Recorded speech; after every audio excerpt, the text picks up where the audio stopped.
It is said that almost half the world, over 3 billion people, live under less than $2.50 a day. Even more, it is said that at least 80% of humanity live under less than $10 a day. When we grow up hearing these kind of statistics, we can become easily desensitized. It's not that we don't care, it's just that when we hear the same statistics and phrases over and over again, we tend to stop paying attention. If we're feeling really generous, we might feel sad for a moment, maybe even throw a few coins in a jar, go hungry for 40 hours, or live on $2 a day for a week.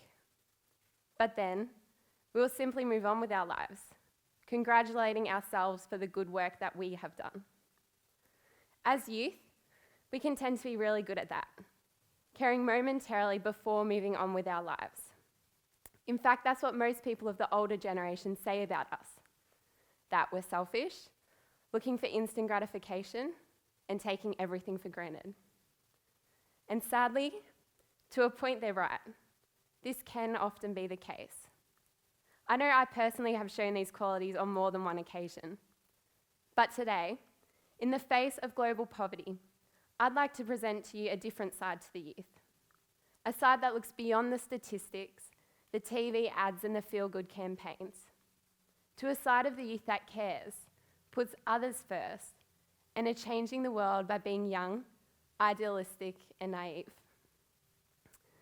The first time I experienced poverty was on a TV screen, seeing children in tears and families living in a hut, while an organisation encouraged viewers to donate to their cause. The fact that my first experience with poverty was on a TV screen just shows that I too was one of those youth, one of those naive and privileged ones. Of course, those images still broke my heart, but it never occurred to me to do anything about it. I thought my moment of sadness was enough. So why should I be expected to do any more than that? It wasn't until 2 years after I returned home that I started looking into ways I personally could help. Then it was another year of planning and research with 4 other friends before we finally had an idea worth pursuing. It wasn't until February 2015 this year that we launched Project Outward. Project Outward's mission initially was to provide Ugandan women with individual no-interest loans. These loans would give them the means to start their own businesses and therefore bring themselves and their families out of poverty. We met with a Melbourne-based organisation called the Widows' Cause, who had a very similar mission to us in India. We adopted the model that they had successfully implemented, and from there, we had our first taste of specific vision and purpose. During this time, we had many conversations as a group about how we, a team of 5 girls, between then the ages of 18 and 26, with no relevant qualifications and no relevant life experience, were going to start an organisation like this. But thankfully, for the stubbornness that comes with youth, we weren't stopped. Instead, we embarked upon a huge learning curve, learning legal jargon, banking, constitutions and contracts, media releases, promotions and advertisements. Thanks to everyone around us, we somehow got through it all step by step. But trust me, if we had known then what we know now about how hard it really is to start an international organisation, I'm sure I wouldn't be standing here today. That's just how the naivety of the youth can be so useful. We didn't care about the obvious barriers or difficulties because we didn't even know they were there in the first place. So we didn't care about the obvious barriers and difficulties because we didn't even know they were there in the first place. During this time, we also discovered that we weren't the only ones wondering how we were going to pull this off. To this day, our team still receive negative comments and disbelieving looks when we talk about our initiative. 2 of the most common comments we get are, "You girls realise this is going to fail eventually, right? None of you know what you're doing." And, "How are you girls really going to pull this off? None of you have had any life experience." When we first heard these comments, it was of course a bit like a huge punch in the gut. But instead of listening to the negative comments and letting those tear us down, we instead decided as a team to prove all the naysayers wrong and show them how it could work and how we really could succeed.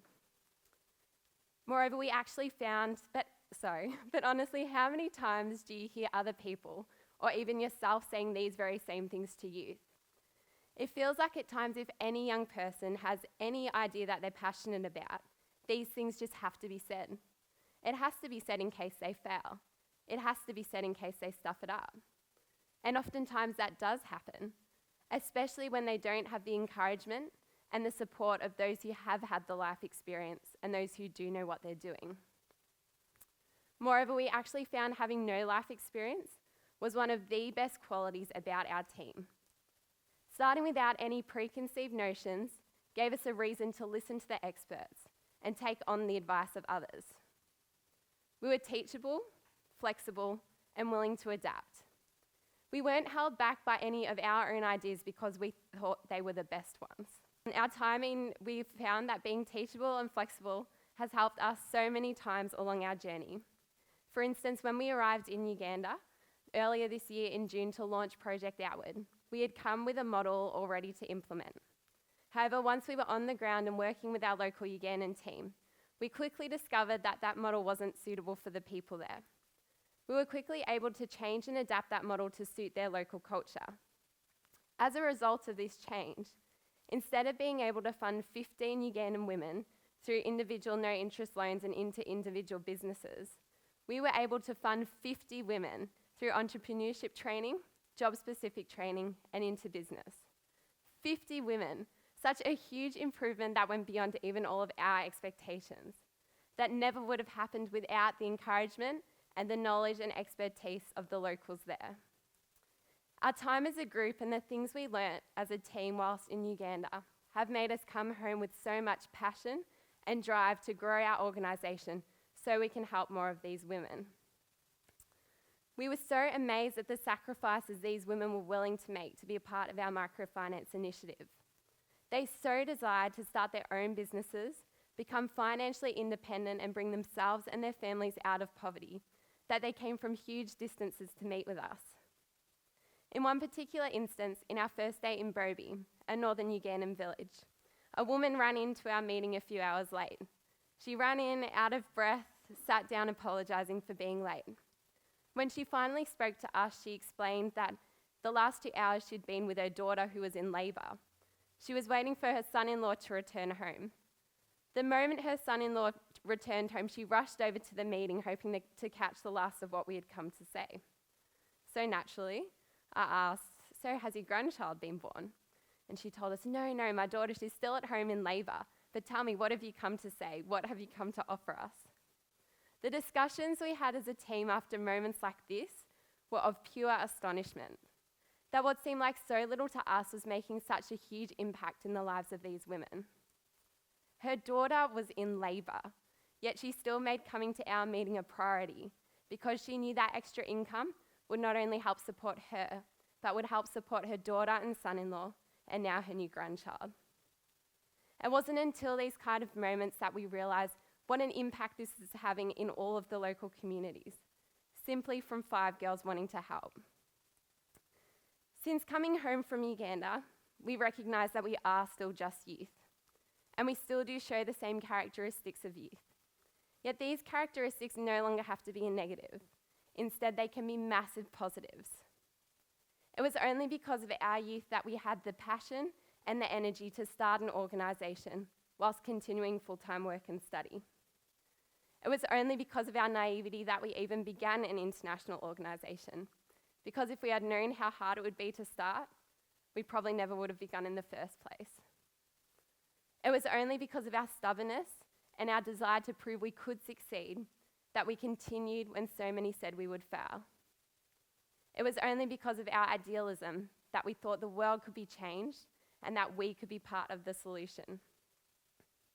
The fact is, if we weren't youth, Project Outward and all we have accomplished to today probably never would have happened. If it wasn't for our relentless passion, seemingly impossible dreams, and a desire to work towards something greater than ourselves, we probably never would have gotten to this point today.